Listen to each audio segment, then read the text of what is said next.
मेरी माँ एक संत के पास गई और मेरी बीवी की शिकायत करने लगी। कहा, बहू ने बेटे को बस में कर रखा है, कुछ खिला पिला दिया है, इल्म जानती है, उसकी काट चाहिए।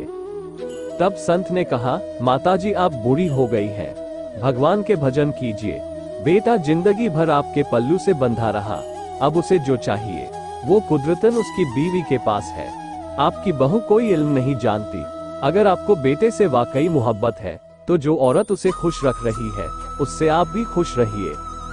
मेरी माँ आकर उस बाबा को कोस रही है क्योंकि उसने हकीकत बयान कर दी। अंडस्को मेरी माँ चाहती थी कि बाबा कहे, हाँ तुम्हारी बहू टोना टोटका जानती है। फिर बाबा उसे टोना तोड़ने का उपाय बताते और पैसा लेते। मेरी माँ पैसा लेकर गई थी मगर बाबा ने पैसा नहीं लिया। अंडस्को कहा, तुम्हारी बहू को कुछ बनवा दो इससे। मेरी माँ और जल भून गई। मेरी माँ को नकली बाबा चाहिए, असली नहीं। मेरी बीवी भी उसी बाबा के पास चली गई। कहने लगी, सास ने ऐसा कुछ कर रखा है कि मेरा पति मुझसे ज्यादा अपनी माँ की सुनता है। बाबा ने कहा, बेटी तुम तो कल की आई हुई हो, अगर तुम्हारा पति माँ की इज्जत करता है, माँ की बात मानता है, तो गर्व करो कि तुम श्रेष्ठ पुरुष की बीवी हो। तुम पतिदेव से ज्यादा सेवा अपनी सास की किया करो, तुमसे भी भगवान खुश होगा। अंडस्को मेरी बीवी भी उस बाबा को कोस रही है। वो चाहती थी कि बाबा उसे कोई ताबीज दे या कोई मंत्र लिख कर दे दे जिसे वो मुझे घोल कर पिला दे। अंडस्को मगर असली बाबा ने उसे ही नसीहत दे डाली। उसे भी असली नहीं, नकली बाबा चाहिए था। अंडस्को मेरे एक रिश्तेदार कंजूस है, उन्हें कैंसर हुआ और वे भी बाबा के पास पहुंच गए और बाबा से कैंसर का इलाज पूछने लगे। अंडस्को बाबा ने उसे डांट कर कहा, भाई इलाज कराओ, भभूत से भी कहीं कोई बीमारी अच्छी होती है।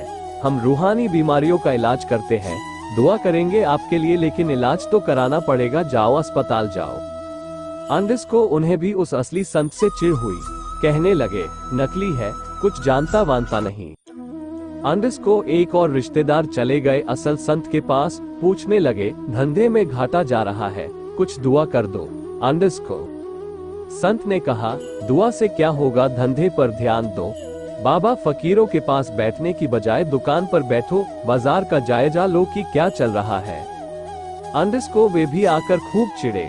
वे चाह रहे थे कि बाबा कोई दुआ पढ़ दे, मगर असली संत इस तरह लोगों को झूठे दिलासे नहीं देते। इसीलिए ज्यादातर लोगों को असली बाबा, असली संत, ईश्वर के असल बंदे नहीं चाहिए। अंडस्को दोस्तों, नकली लोगों की हलचल इसीलिए संसार में ज्यादा है क्योंकि लोग झूठ सुनना चाहते हैं, झूठ पर यकीन करना चाहते हैं, झूठे दिलासों में जीना चाहते हैं। लोगों को तो बस फर्जी संत चाहिए।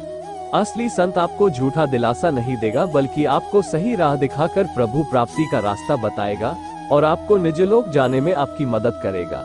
जब सच्चे संत के संपर्क में आओगे तो दया और बरकत तो अपने आप मिलने लगेगी।